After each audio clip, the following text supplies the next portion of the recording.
ఏంటి సార్ అలా చూస్తున్నారు? ఆహా.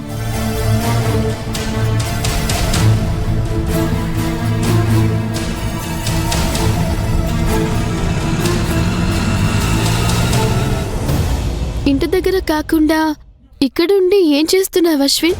నీకోసం గార్మెంట్స్ దగ్గరికి వెళ్ళాను. పర్మిషన్ అడిగి బయటికి వెళ్ళావని చెప్పారు. ఫోన్ చేస్తే నువ్వు అటెండ్ చేయట్లేదు.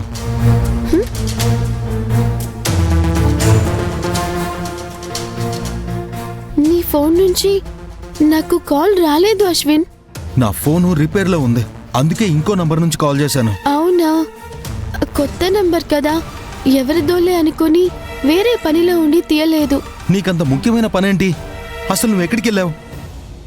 సుందరుణ్ణి చూసిన ఆ ఆటో డ్రైవర్ కోసం వెళ్ళాను.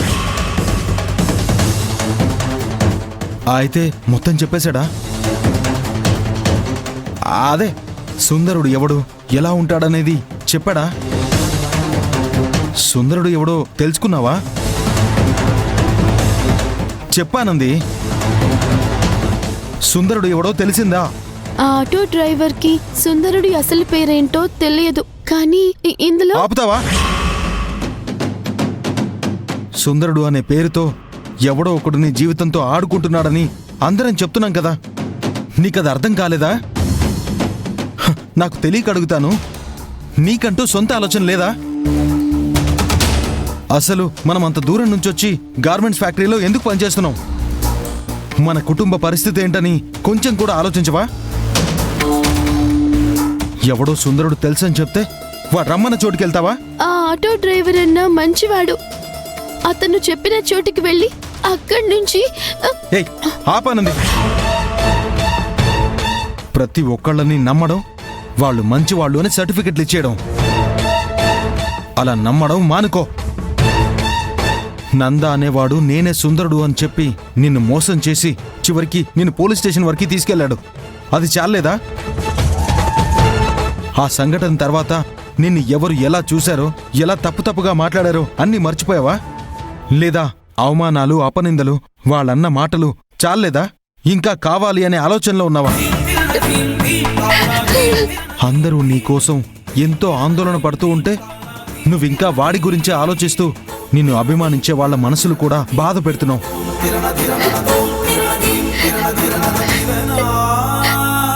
అవును, నువ్వింకా సుందరుడి కోసం వెతుకుతున్నావన్న విషయం మహేష్ గారికి తెలుసా? నువ్విప్పుడు చేస్తుందంతా మహేష్ గారికి చెప్పమంటావా? అర్థమైంది కదా, నువ్వు తప్పు చేస్తున్నావని అర్థమైంది కదా.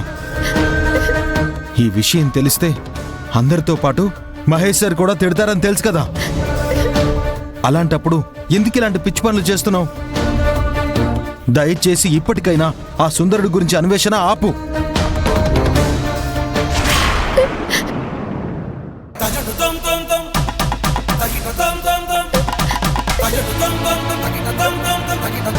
అసలు అలాంటి వాడే లేడు, నీ ముందుకి రాడు. చెప్తే అర్థం చేసుకోనంది.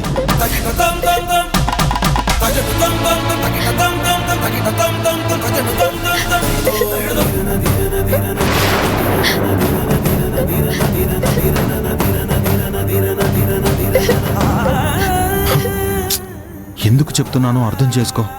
పని వేళల్లో నువ్వెందుకు బయటికి వచ్చావో, ఎక్కడికి వెళ్ళావో అని నేనెంత టెన్షన్ పడ్డానో తెలుసా? నీతో చెప్పకుండా వెళ్ళడం నేను చేసిన తప్పే. ఈసారికి నన్ను మన్నించు. ఇంకెప్పుడు నీతో చెప్పకుండా ఎక్కడికి వెళ్ళను. చాలా. సరే పద వెళ్దాం.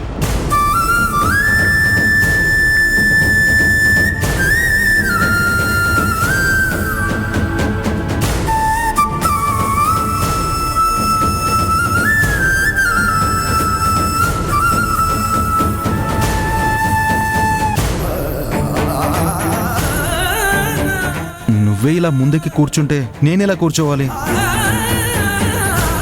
అలగడం మాత్రం బాగా నేర్చావు.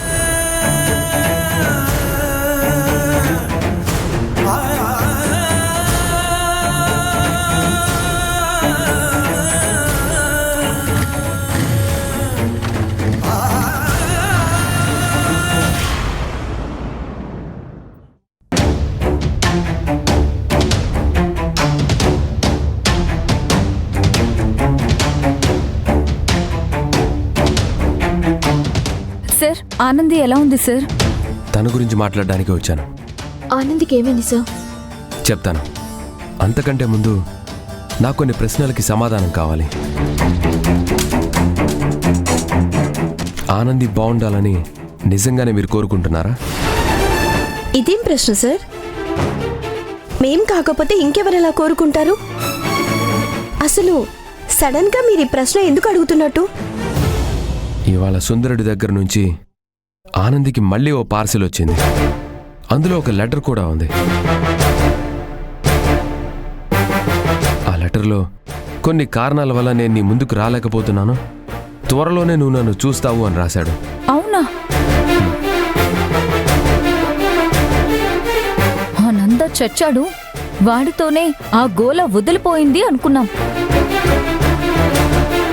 మళ్ళీ వీడెవడు?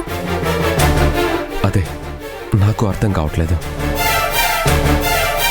ఇన్ని రోజులు సైలెంట్గా ఉన్నవాడు మళ్ళీ ఆనందికి పార్సిల్ పంపడంలో వాడి ఉద్దేశం ఏమై ఉంటుంది? ఏముంటుంది? ఆనందిని మనశ్శాంతిగా బతకనివ్వకూడదు అనుకోవటం తప్ప. వాడు గాని నా చేతికి చిక్కాలి. ఇప్పటి వరకు ఆ సుందరుడు వల్ల ఆనంది పడిన కష్టం చాలు.